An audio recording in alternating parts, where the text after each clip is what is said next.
नमस्कार दोस्तों, मैं आपका सीएम हरप्रीत सिंह। आज मैं एक नया वीडियो लेके आया हूं जिसमें हम बात करेंगे डायरेक्ट टैक्स कोड की। आपको जैसे पता ही है, गवर्नमेंट हमारे पुराने इनकम टैक्स को खत्म करके नया डायरेक्ट टैक्स कोड लेके आ रही है। इसकी वजह से क्या क्या चेंजेस होंगे, क्या इसके गोल्स हैं, क्या इसके बेनिफिट्स होंगे और मेजर चेंजेस क्या होंगे, तो ये सभी बातें हम इस वीडियो में करेंगे। एक एक पॉइंट हम इस विषय पर चर्चा करेंगे। सबसे पहली बात है कि गवर्नमेंट डायरेक्ट टैक्स कोड लेके क्यों आ रही है। जो हमारा पुराना सिस्टम था, इनकम टैक्स का जो पुराना सिस्टम था 1961 से था, उसमें क्या ऐसी कमियां थी जिसकी वजह से गवर्नमेंट को ये नया डायरेक्ट टैक्स कोड लेके आना पड़ रहा है। ये सभी बातें की चर्चा हम इस विषय में करेंगे। सबसे पहले क्या था, जो भी जो हमारे पुराना इनकम टैक्स था उसमें क्या थी, ओसी कंप्लायंस थी, जिसकी वजह से कोई भी इंडिविजुअल, कोई भी टैक्स पेयर उसको आसानी से समझ नहीं सकता था। उसमें वेरियस एग्जम्पशन थी, डिडक्शंस थी और कई बहुत से जो सेक्शन थे, जो वो आम आदमी को या आम पर्सन को समझ में नहीं आते थे। पर गवर्नमेंट ने क्या, अब जो डायरेक्ट टैक्स इंट्रोड्यूस किया है वो बिल्कुल सिंप्लीफाइज करेगी, जो आम लोगों को भी आसानी से समझ आए। हमारी फाइनेंस मिनिस्टर निर्मला सीतारामन जी ने 21 अगस्त 2024 को इसके बारे में बताया कि इसकी क्या एम है और इसमें इसको बिजनेसमैन को क्या क्या बेनिफिट होंगे, क्या क्या गोल्स हैं इसके। और इसकी जो बैकग्राउंड है वो 2009 से ही इसके बारे में बातें हो रही हैं। हर साल के बजट में इसके बारे में बातें होती थी, पर अब ये फाइनली जो बजट आएगा हमारा 2025 में, उसमें अनाउंस हो जाएगा डायरेक्ट टैक्स कोड। और हमारा जो पुराना इनकम टैक्स था 1961 से आ रहा है, उसमें उसकी जगह ये डायरेक्ट टैक्स कोड ले लेगा। तो इसमें क्या क्या बताया गया है, इसमें हम बात करेंगे कि what is the direct tax code, valuation of direct tax code, goals of direct tax code, tax structure under direct tax code और major changing in direct tax code. इन सभी बातों की बात करेंगे हम। What is the direct tax code, full form of it is direct tax code. Direct tax code is intended to simplify the existing tax system and making easier, more transparent and modern. The direct tax code 2025 will be replace the income tax of 1961। इसमें क्या करेगा कि जो हमारा DTC आएगा वो हमारे tax system को क्या करते हैं, सिंप्लीफाई कर देगा, इजियर कर देगा और ट्रांसपेरेंट कर देगा। और ये जो हमारा इनकम टैक्स एक्ट था 1961 उसकी जगह लेके उसको सिंप्लीफाई कर देगा।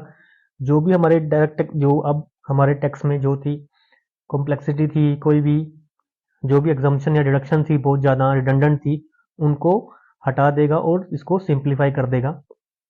It may be effective from financial year 2025-26। ये कब से एप्लीकेबल हो जाएगा, कब से इफेक्टिव हो जाएगा, फाइनेंशियल ईयर 2025 से 25-26 से। The new code reduce legal dispute, simplify the existing tax complex law and encourage better tax compliance.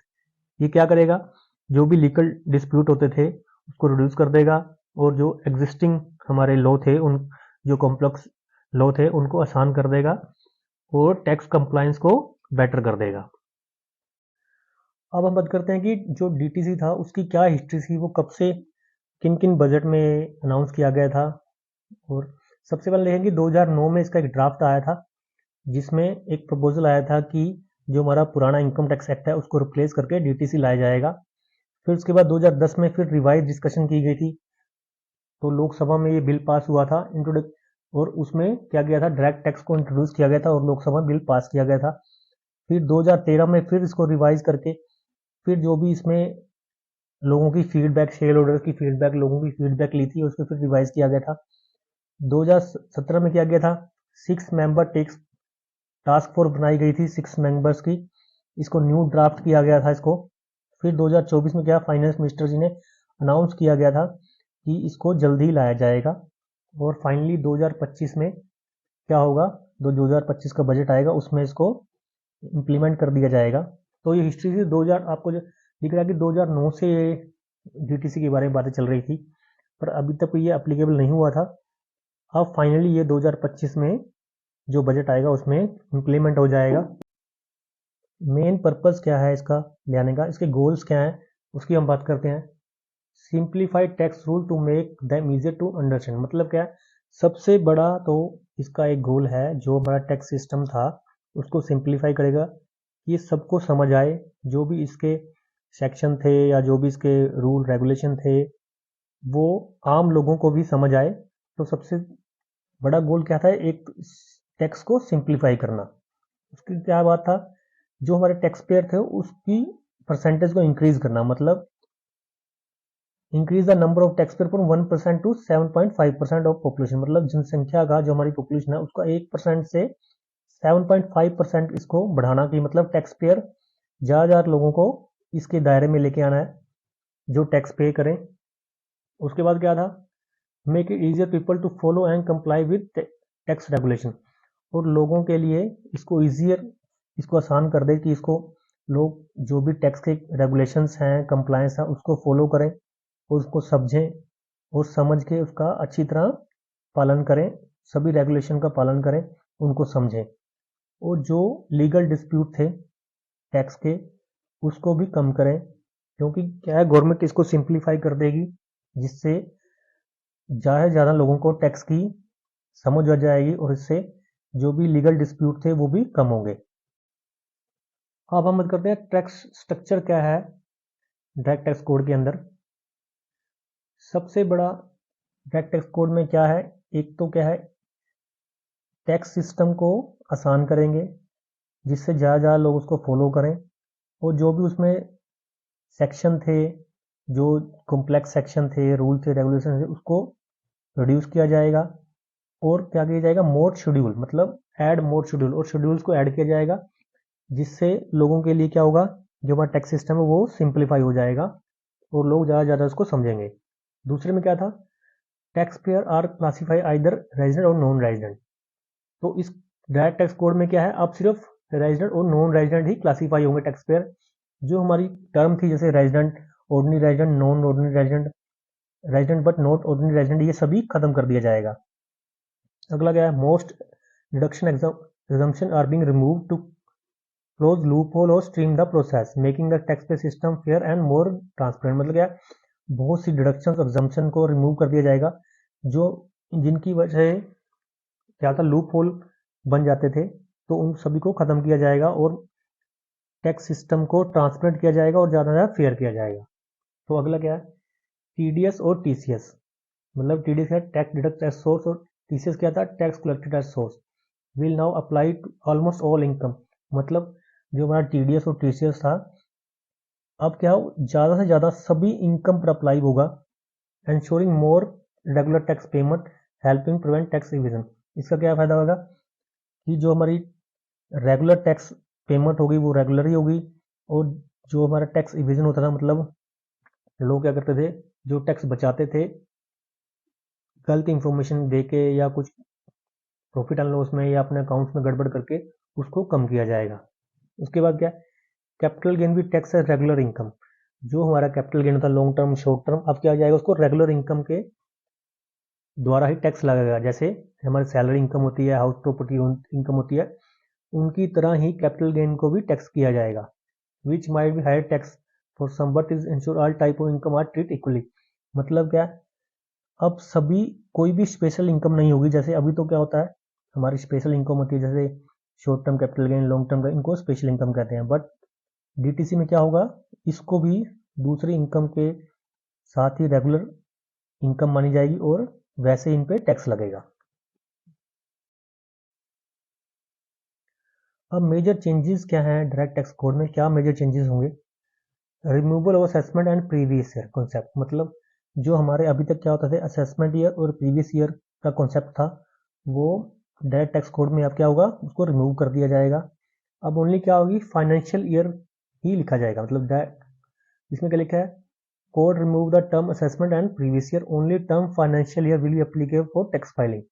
जो असेसमेंट ईयर और प्रीवियस ईयर को रिमूव कर दिया जाएगा, सिर्फ ओनली फाइनेंशियल ईयर जो टर्म है वही अप्लीकेबल होगी। आगे क्या है, कैपिटल गेन टैक्स। अभी क्या होता है, कैपिटल गेन अब स्पेशल इनकम बन जाती है। जो शॉर्ट टर्म कैपिटल गेन होता है, जो शेयर पे होता है 15% होता है, जो और लॉन्ग टर्म क्या होता है 12.5% है, और एक 20% है। ये स्पेशल इनकम मानी जाती थी। पर अब जो डायरेक्ट टैक्स कोड आएगा उसमें इसको भी रेगुलर इनकम के तौर पे ही टैक्स लगेगा। मतलब जैसे हमारी सैलरी पे, हाउस प्रॉपर्टी पे या बिजनेस पे टैक्स लगता है, उसी के हिसाब से इसको रेगुलर इनकम माना जाएगा, अलग से कोई स्पेशल इनकम ट्रीट नहीं किया जाएगा। अगला क्या है, सिंप्लीफाइड रेजिडेंस स्टेटस। क्या है, tax payer will be classify other resident और नॉन रेजिडेंट। मतलब क्या, अब सिर्फ दो ही तरह क्लासीफाई होगा, रेजिडेंट और नॉन रेजिडेंट। जो पहले टर्म थी रेजिडेंट पर नॉट ऑर्डिनरी रेजिडेंट, ये सभी क्लासीफाई थी, जो उसको कैटेगरी को क्या कर दिया जाएगा, खत्म कर दिया जाएगा। सिर्फ अब इसको दो ही कैटेगरी, रेजिडेंट और नॉन रेजिडेंट, बस इसको सिंप्लीफाई कर दिया जाएगा। आगे क्या है, now income category name income from salary is now called employment income. मतलब क्या, जो सैलरी एम्प्लॉय है उनकी इनकम कहाँ थी, इनकम फ्रॉम सैलरी में काउंट होती है। अब क्या होगा, उसका नाम क्या चेंज कर दिया जाएगा, एम्प्लॉयमेंट इनकम। और income from other sources is for income from residuary source. मतलब क्या, जो head income from other sources उसका नाम भी चेंज कर दिया जाएगा। और क्या, employment tax roll company secretary cost and management accountant में be allowed to conduct tax audit which was previously limited to chartered accountant make audit more accessible। मतलब क्या, जो ऑडिट थे सिर्फ चार्टर्ड अकाउंटेंट करते थे, अब कंपनी सेक्रेटरी और कोस्ट अकाउंटेंट भी उसको कर सकते हैं। यूनिफाइड कंपनी में क्या, जो आपको जैसे पता ही है कि जो डोमेस्टिक कंपनी और फॉरेन कंपनी उनमें टैक्स अलग अलग लगता है। डायरेक्ट टैक्स कोड में क्या किया जाएगा, दोनों का टैक्स सेम हो जाएगा। अब कोई भी इनमें डिफरेंस नहीं होगा, दोनों में टैक्स सेम होगा। टीडीएस और टीसीएस क्या है, ज़्यादा से ज़्यादा इनकम पर टीडीएस लगेगा, ज़्यादा ज़्यादा इनकम टीसीएस लगेगा, सभी इनकम इसमें आ जाएंगी। इसका क्या होगा कि जो भी हमारा टैक्स इविजन होता है उसको वो खत्म हो जाएगा और ज़्यादा से ज़्यादा इनकम पर टैक्स लगेगा, ज़्यादा से ज़्यादा इनकम इसके अंदर आ जाएंगी और जिससे क्या होगा, गवर्नमेंट को ज़्यादा रिवेन्यू होगा। और क्या, tax rate for my payment will be, और जो हमारा टैक्स रेट है वो बहुत से चीज़ों पर जो टीडीएस लगता है उसको कम कर दिया जाएगा। जैसे TDS will many payment will be dropped to 5% to 2%. For e-commerce operator, TDS will be significantly decreased from 1% to 0.1%. मतलब क्या, जो ई-कॉमर्स ऑपरेटर है उनके लिए भी 1% से 0.1% कर दिया जाएगा। तो ये चीज़ें भी डायरेक्ट टैक्स कोड में टीडीएस जो टीडीएस और टीसीएस है वो भी मोस्ट इनकम पर लगेगा। आगे क्या, fewer deduction and exemption, more deduction exemption will be remove. However, the standard deduction for salary employees new tax regime is increase 75,000 and raise 50% rise। मतलब क्या, बहुत सी एग्जम्पशन और डिडक्शन को खत्म कर दिया जाएगा, बट जो स्टैंडर्ड डिडक्शन है न्यू टैक्स regime में उसमें क्या है, वो 75,000 रुपये कर दी गई है। ये मेजर चेंजेस होंगे जो डायरेक्ट टैक्स कोड में होंगे। गवर्नमेंट का जो मोटिव है वो है टैक्स सिस्टम को सिंप्लीफाई करना, ज़्यादा से ज़्यादा टैक्स पेयर को इनकम टैक्स के साथ जोड़ना और ज़्यादा से ज़्यादा इनकम को टैक्स सिस्टम के अंदर लेके आना, और जो भी एग्जम्पशन और डिडक्शन थी उसको ख़त्म करना और टैक्स को सिंप्लीफाई करना, जिससे ज़्यादा से ज़्यादा लोगों को उसको समझ आए। आपको मेरा वीडियो कैसा लगा प्लीज़ शेयर करिए, सब्सक्राइब करिए। अगर आपको कोई डाउट है प्लीज़ मेरे को कमेंट बॉक्स में जरूर करिए। Thank you.